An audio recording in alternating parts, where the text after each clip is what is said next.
Okay, this is pretty nice. I'm trying to drop my phone. I forgot how nice the Hyatt Regency can be.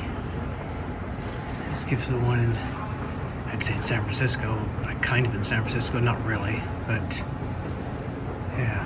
My gosh, this is a nice place, and actually for the money. I have just made a beer run. Luckily, there is a liquor store close by. I don't know what time it is. It's probably after midnight, but yeah, that was kind of convenient because I don't know what prices they're going to charge inside, but I'm sure it's not good. But this is cool because at least I'll have some drinks for today or tonight and tomorrow, and yeah, that'd be good.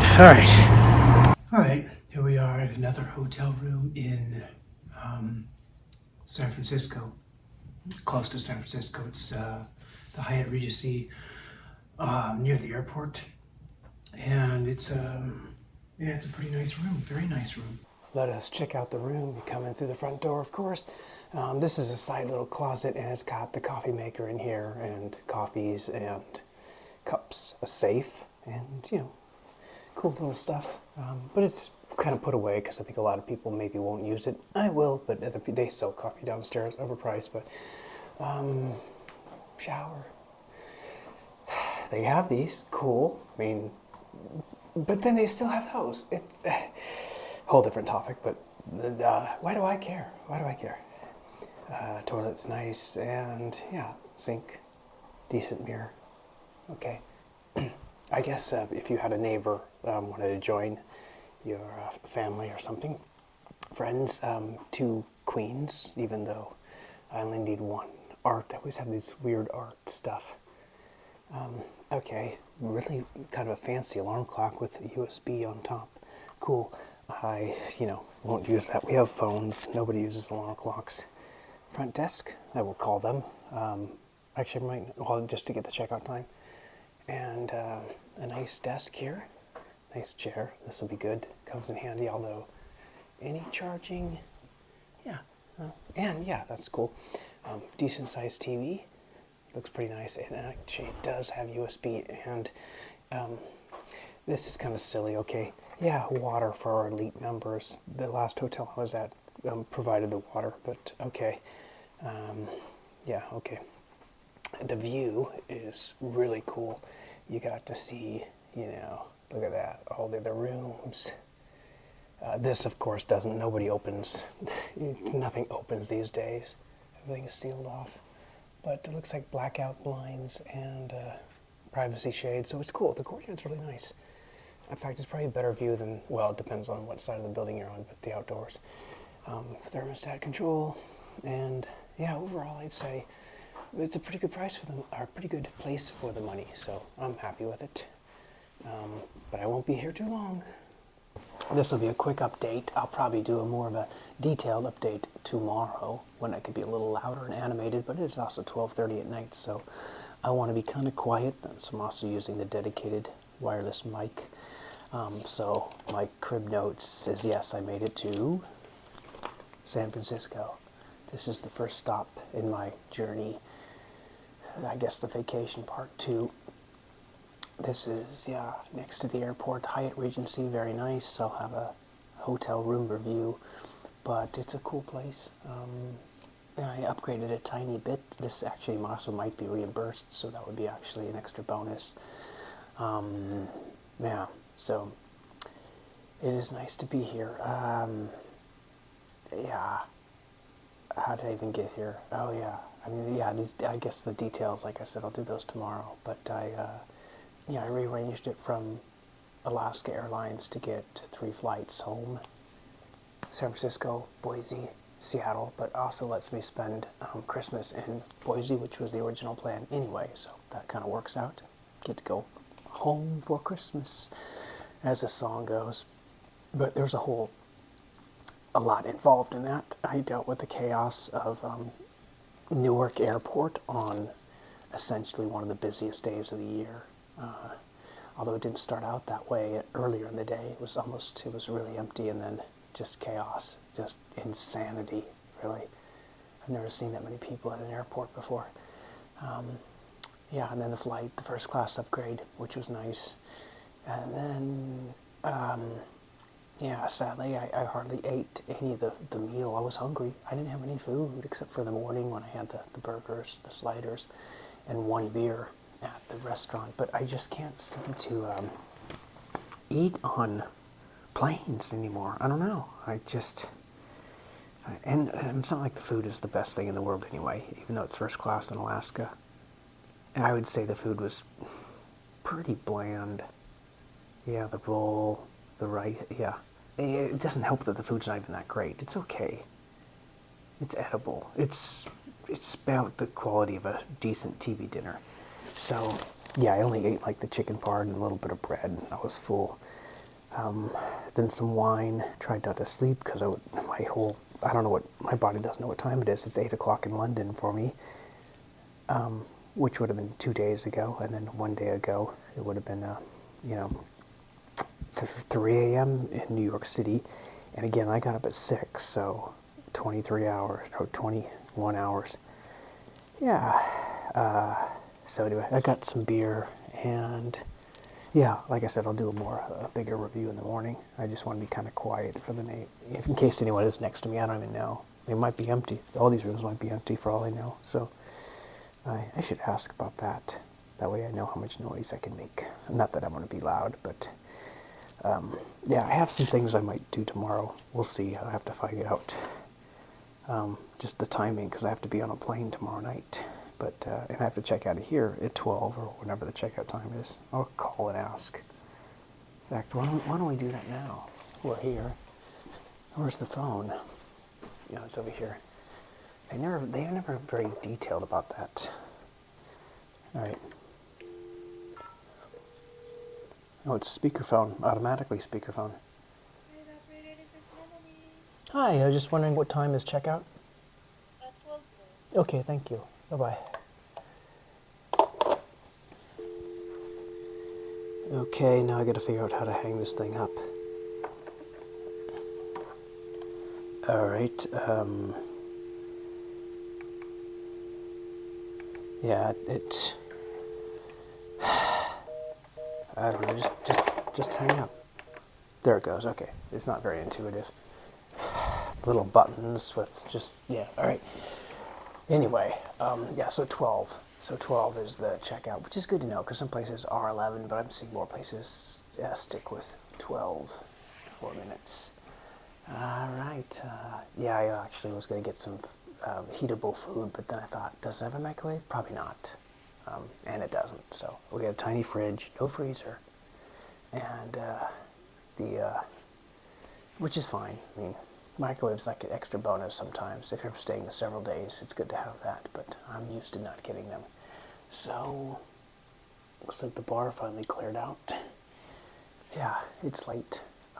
I should have no problem sleeping, so let's get some rest and bring on Saturday, Christmas Eve. All right, I can give a few more details now on how I got here from there. Because, they say you can't get there from here. Well, and sometimes you can't when you're going to Seattle and there are snowstorms and ice and the airport is closed because they've never had to deal with ice before. But anyway, let's talk about what happened. So as we left off, we were in London and flew to New York City. Great flight, first class, international, the way to go. Highly recommend it at least once in your life if possible. Use miles, never pay cash. Anyway, I was spending the night there and I was supposed to fly out at 7 a.m. next morning to get to Seattle. And then actually on Christmas Eve fly to Boise, spend Christmas with the family, and then fly back to Seattle and be done with it on like December 26th. So that was the plan. Plans change. Yeah, the snowstorms kind of ruined everything, so I had a flight canceled and it was delayed till later on the day, and then I went to bed, 3 a.m., wake up, and I got an email. Well, 3 a.m. I got the email. I woke up around 6 a.m. That's sleeping in right now. 6 a.m., so that flight was canceled too, and at that point there was like no flights. There was no way to get home.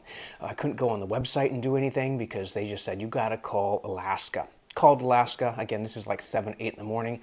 And Alaska said, well, basically the machine said, you're gonna have to wait like 5 hours on hold. Although they don't keep you on hold, they use technology, they call you back. So in the meantime, I booked 3 more flights. I booked a flight to San Francisco, and this is after like an hour of looking for options. I mean, I was trying everything, different airlines, different countries. I even wanted to fly back to London at one point, and I was thinking, how am I going to get to where I'm going? So it ended up, I flew to San Francisco was a flight, and then San Francisco fly to Boise was a flight, and then from Boise fly to Seattle. So what I was kind of doing was skipping the flight going back home to Seattle first for a day, and then Boise and then home again, because there wasn't much point to that except for like just get new clothes and stuff, but and just get settled in. But it probably was best because you couldn't even walk in Seattle. I mean, take the link train, but the streets were ice, I guess, ice, and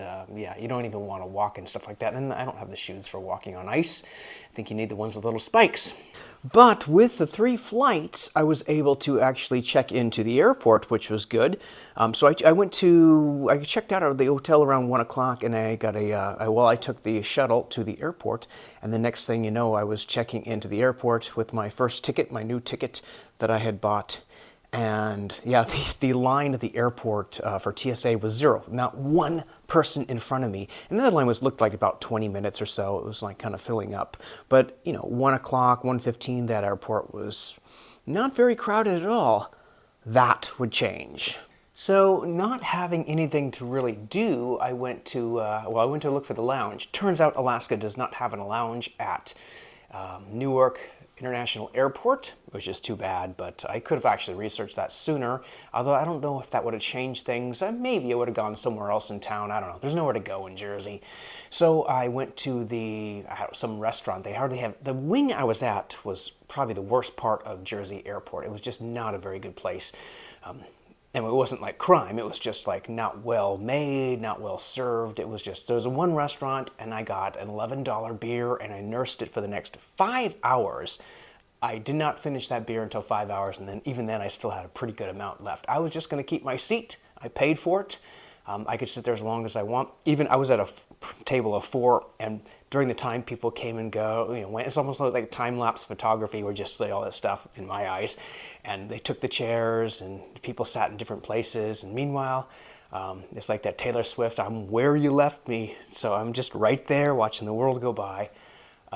Yeah, so that was actually kind of fun, and I just got stuff done, edited photos, and just worked on the computer, and yeah, 5 hours passed. Next thing you know, it was 6 o'clock, about 6:15, and that's where I left my seat because 7:19 was boarding. So I left my seat and went back into the main terminal, which I had no idea had like changed so much. It's like those apocalypse movies where you're in a coma and you wake up and the world's a different place. So yeah, at that point, everything was different. It was just crazy. People, hundreds, thousands just lying on the floors. There's nowhere to sit, I guess. So I just walked down the hallway and I got to like the kind of the circle area, and it was just chaos there. Actually, at that point, I needed a bathroom. Remember, 5 hours of just sitting in a chair, not moving, 5 hours. But I only drank one beer. I needed a restroom, and I didn't see any restroom, so I walked back down the crazy hallway, and I found like they were almost like porta potties. I mean, they weren't, but it was like one, and they were like, they were like for both genders, which isn't always very efficient because you have to have a dedicated room. You can't have like 20 stalls, for at least for men. You can have like those mini urinals, so you at least serve half the people faster. I know, unfair, but I didn't make people. So yeah, it was crazy. So I had to wait in that line, but I still had an hour to kill. Didn't matter to me. And then I went back, and then all of a sudden, I guess planes were unloading, and just thousands of people come in the opposite direction, and they're kind of funny because people just think, oh, we're in the same crowd, we own the entire direction. Like, no, you don't. You own 50% of it, or maybe 75 because there's more of you. But it's like sometimes I just think it's funny. I'm not gonna like scooch out of the way for every single person. I'm gonna own my space, and people can walk around. but I don't like abuse it, but I stand my ground is what I do. And then I did notice they did have another bathroom there, but again, it had a massive line. It's just not well designed, and the problem is they had like 4 or 5 Spirit airline flights all going at the same time. So 90% of the people there were just because of Spirit, and I don't know if that's their fault, the airport's fault, the weather's fault, but it was just chaos. And as soon as those flights boarded, they boarded before the Alaska flight, it was a whole different world. It was like, and then it was almost, I wouldn't say like a ghost town, but it made a huge difference once all those other flights left. Oh, and I guess I should mention, how did I forget? Alaska did call me. So Alaska finally called me, and I was actually at the restaurant at that point, and I was waiting for them, so I had my Bluetooth, and we just had a long conversation. This probably took an hour on the phone with them, which is fine. I was very nice, I was pleasant, and I wasn't mad. I knew this is what happens, and they just don't have a lot of support people during times like these. So they worked it out to where they could get all my flights on the same itinerary. So I had just basically one, reference number, and I got to keep I already had a first class upgrade. I got to keep my first class upgrade. That was New York to San Francisco, and that was the most important because that's the longest flight, and that's the flight I didn't want to be even in premium economy. I wanted that, so I wouldn't have done any of it if I couldn't keep my first class upgrade. So I kept that, and then they got me my other flights, which were in the same. So basically, all the other flights were put into the same reservation, which was pretty cool because at that point, they canceled the other flights, and I saved money because I was able to cancel my first flight. That one flight going from Seattle. It is complicated, but actually, it turned out pretty good because I saved money. I just had to book a hotel which I was already going to do anyway, in San Francisco, and then fly out the next day. So everything kind of worked out okay in the end. Yeah, because I don't regret doing the first class to New York because I really wanted to try that. I only do that like every 6 years, so that was worth it. So I'm really happy about the way things turned out. And as for the flight from New York, once I got on the plane, here's the other thing: the airport was freezing. I mean, it was, well, not literally freezing, but it was extremely cold. It was like the coldest I've ever been in the airport. It was like some doors were open to the outside, and it was like 12 degrees outside, so it was very, very, very cold. But when we got in the jetway, then it was like we're completely outside, even though it seemed like this is enclosed. There was no heating, so I could see my breath, and I thought, wow, I'm like in 11-degree temperature right now, even though it's inside. But I got up on the plane, and I had a really good first-class seat. And then we took off. A bit of a rough takeoff, rougher than usual, I guess. It's never really that bad these days, not compared to how it used to be. And then we were airborne, and they gave me a meal, except I don't know what it is these days. It's just I cannot eat a lot on a plane. It's like at home or anywhere else I can eat. I don't know if it's the air or anything. And I wasn't filled up for other food. I hadn't eaten all day. I only had one beer. But when they gave me the meal, I had the chicken part, and that was it. I was full at that point, or I just couldn't eat anymore. I had room for wine, of course, but it was just insane. I just can't eat. And they gave me some little ice cream packs. I couldn't turn down ice cream, so I had a little ice cream. But the flight was good, but I tried not to sleep the whole time. I didn't want to mess up my sleeping, rate, because I was in a good place to get back on track sleeping. But I must have slept for like an hour, hour and a half. I just could not hold out. I tried to watch movies and stuff, but I was too tired. But it was a good seat, very comfortable. And the funny thing was our 2 dogs, kind of mixed feelings on dogs on the planes, but there was a lady next to me, young woman next to me. She had a dog in a little carrier, and then across the way had a dog too, which I didn't even know. But neither dog made a sound the entire flight. So little dogs, and they were fine.